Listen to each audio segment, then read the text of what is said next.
Assalamualaikum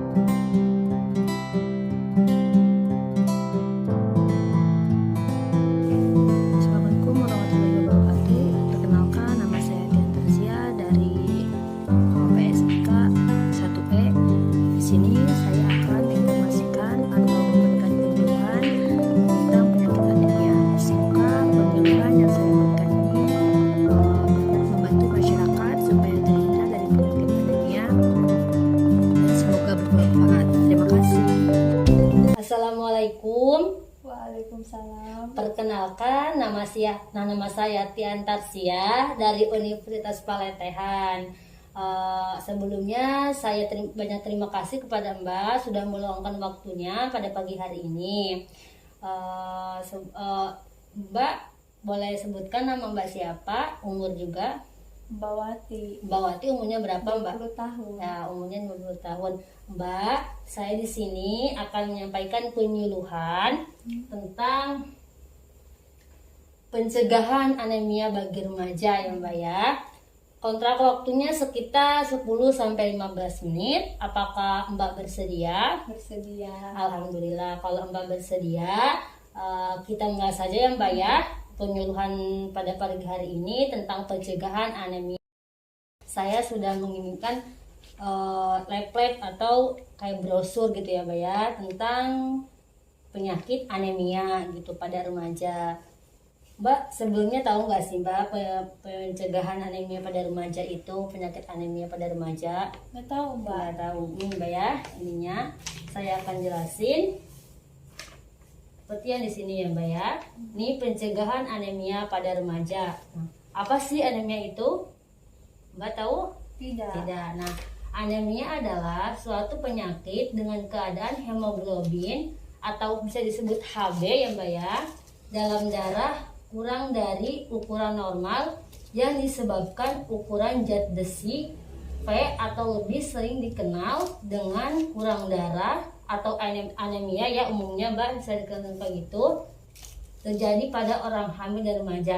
Nah, jadi anemia itu sering terjadi pada ibu hamil dan remaja. Kayak kita ini ya, kakak Mbak gitu, dari remaja sering banget ya, Mbak ya, kayak ngakuin gejala-gejala anemia kayak gitu tuh, apalagi pada ibu hamil. Nah, Mbak, kita lanjut ke slide yang kedua ya, Mbak ya. Nih, Mbak boleh lihat brosurnya. Ya, di situ ada faktor-faktor penyebab anemia ya, Mbak ya. Yang pertama itu kehilangan darah yang bersifat kronik dan patologis.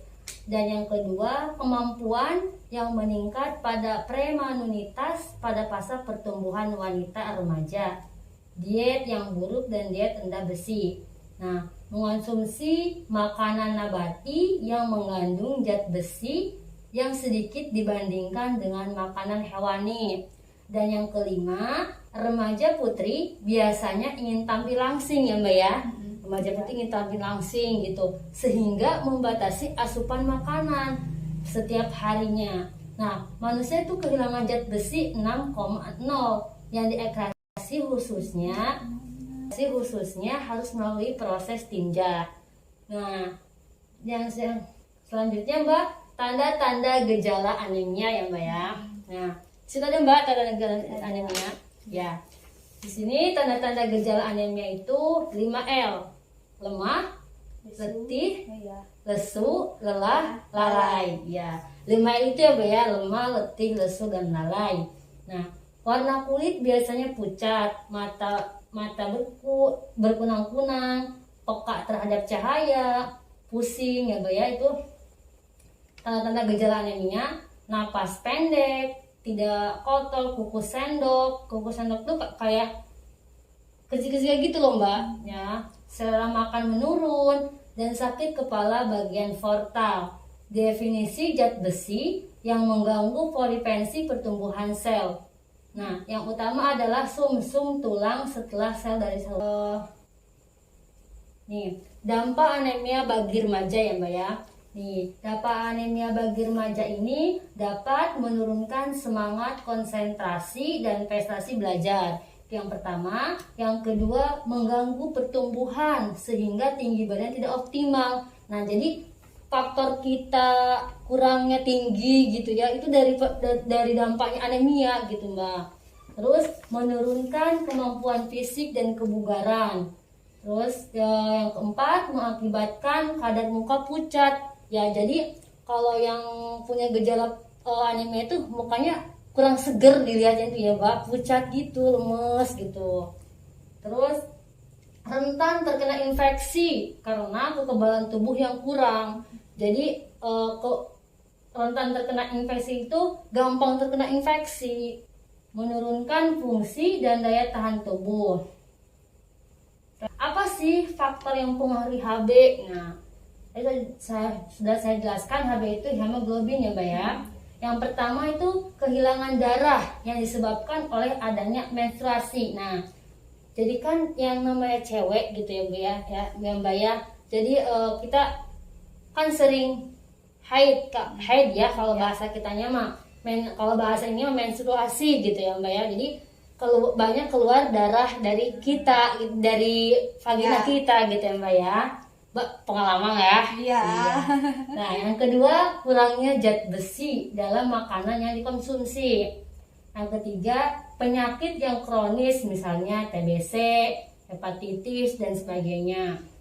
Yang keempat, pola hidup remaja putri berubah dari yang semula teratur jadi tidak teratur, tidak seimbang antara asupan gizi, aktivitas yang dilakukan. Nah, jadi pola hidup remaja putri itu berubah kan, ada mood gitu ya Mbak ya. Kalau remaja itu gimana sih ya gitu. Itu faktor dari anemia juga gitu. Bisa dilihat ya di ininya pencegahan anemia. Nah, di situ pencegahan anemia itu meningkatkan konsumsi makanan yang sehat mengandung zat besi. Zat besi itu seperti tempe gitu ya Bu ya.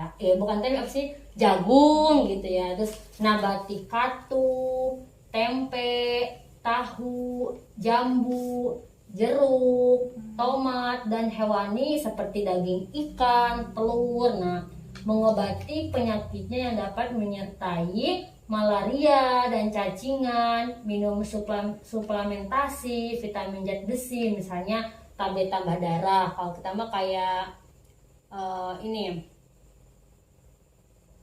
yang suka ada di apotek itu ya, kayak vitamin Z, misalnya tablet tambah darah gitu.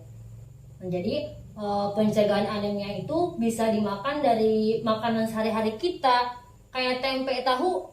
Iya. Maksudnya kecil tapi isinya Manfaat itu ya. manfaat banget buat tubuh kita tuh. Kita sering menyepelekan makanan-makanan yang kecil, padahal bagi tubuh kita itu bermanfaat banget ya Teh. Terus yang selanjutnya nih, pengaruh anemia terhadap kemampuan kognitif.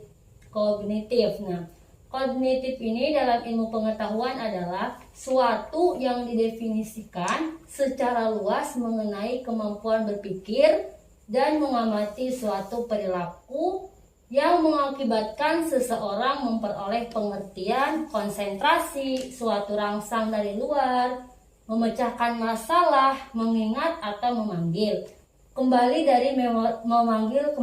dari memorinya suatu kejadian yang telah lalu, memahami fisik dan sosial termasuk dirinya sendiri. Jadi pengaruh anemia terhadap kemampuan kognitif itu sangat benar-benar ada gitu ya, dari kitanya yang selalu bisa memecahkan masalah, mengingat atau memanggil kembali dari memori kita yang sudah lalu gitu ya.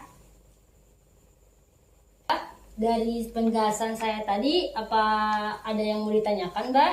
Ada Mbak. Jadi Ya, kan silakan. di situ Mbak jelasin penjelasan pencegahan anemia ya. Iya. Seperti apa itu tempe, tahu. Nah, kan saya kan orangnya jarang suka gitu ya sama makanan itu. Makanan tahu kayak tempe gitu ya Mbak ya. Jadi saya tuh sering rasa pusing gitu. Jadi tempe sama tahu ini berfungsi banget ya. Oh, berfungsi Mbak buat gituin gejala anemia. Jadi kan walaupun tempe sama tahu emang harganya murah ya Mbak ya, tapi kan khasiatnya ke dalam tubuh kita itu emang sangat tinggi banget gitu. Apalagi bagi kita yang remaja kayak gini Mbak ya, emang rentannya itu anemia itu bagi ibu hamil sama remaja gitu. Ada lagi Mbak? Udah itu saja. Oh iya, Paham. nanti jika emang kurang jelas penjelasan dari saya, Mbak bisa tanya-tanya ke apa sih, ke bagian kesehatan gitu Mbak ya. Bisa konsultasi juga ke dokter gitu, gimana cara pencegahannya lagi gitu ya Mbak ya. Baik Mbak, tadi kan Mbak juga sudah bertanya ke saya tentang sekilas gejala anemia. Terus udah saya jelaskan juga ya Mbak ya. Sekarang saya mau bertanya ke Mbak, tanda-tanda gejala anemia itu apa saja sih Mbak? Gejalanya Tanda-tanda ya 5 Iya. L. lemah, letih, lesu, lelah, dan lalai. Ya berarti Mbak udah mulai tahu ya tanda kalau ada tanda-tanda gejala anemia kayak gitu. Berarti saya lelah, letih, lesu. Berarti ini saya kayaknya anemia gitu. Jadi langsung konsultasi ke dokter, periksa gitu, takutnya kan anemia gitu ya. Faktor Mbak, faktor yang penyebab anemia itu apa saja sih Mbak? Seperti hilangnya darah menstruasi, Ya. terus kurangnya zat besi Iya. dalam makanan yang dikonsumsi. Ya. Udah. Heeh. Nah, dampak anemia bagi remaja itu kayak gimana sih Mbak? Dampaknya dapat menurunkan semangat konsentrasi dalam belajar, terus mengganggu pertumbuhan sehingga tinggi badan tidak mencapai optimal. Ya, alhamdulillah Mbak udah mulai ngerti ya dari apa yang saya penyuluhan tadi. Terima kasih banyak Mbak buat waktunya. Mbak sudah meluangkan waktunya buat penyuluhan ini. Semoga apa yang saya berikan, apa yang saya ucapkan tadi, Mbak bisa mengetahuinya gitu ya Mbak ya. Yang tadinya tidak tahu, sekarang alhamdulillah jadi tahu. Saya sekali lagi terima kasih kepada Mbak buat waktunya. Mungkin kalau ada kesalahan dan kekurangan, saya minta maaf ya Mbak ya. Ya. Assalamualaikum warahmatullahi wabarakatuh. Waalaikumsalam.